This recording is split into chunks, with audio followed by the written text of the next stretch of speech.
మీకు ఏ భయము కలగటం లేదా? అందుకేనా భయం లేకుండా తిరుగుతున్నారు ఊర్లో? అందరి కోసం మాట్లాడుతున్నారు. అందుకేనా భయం లేకుండా బొత్తిగా చూడండి, యువతను చూడండి మీరు ఊళ్ళో, అసలు ఎవ్వరికి భయం లేదు. అందరూ బొత్తిగా భయం వదిలేసి బతుకుతున్నారు. ఎవరంటే ఎవరికి భయం అండి ఈరోజు? ఎవరంటే ఎవ్వరికి భయపడేది లేదు. అసలు కన్న పిల్లలే తల్లిదండ్రులకు భయపడని రోజులు. కొద్ది గొప్ప భయం, ఎవరి భయం ఉండాలి పిల్లకంటే? తల్లిదండ్రుల భయం ఉండాలి.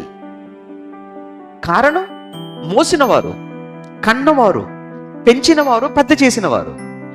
ఎవరు మోసారో, ఎవరు కన్నారో, ఎవరు పెంచి పెద్ద చేశారో వారి భయమే పిల్లలకు లేకుండా తిరుగుతుంటే ఇక ఊరిలో ఎవరి భయం ఉంటుందో ఆ పిల్లలకు?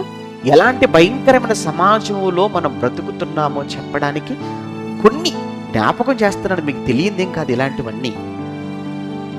అలాంటిది కళ్ళ ముందు కనబడుతున్న ఒక తల్లిదండ్రుల భయం, తల్లిదండ్రుల పట్ల కృతజ్ఞత లేదు పిల్లలకు, ఒక భార్య పట్ల భర్తకు లేదు, భర్త పట్ల భార్యకు లేదు.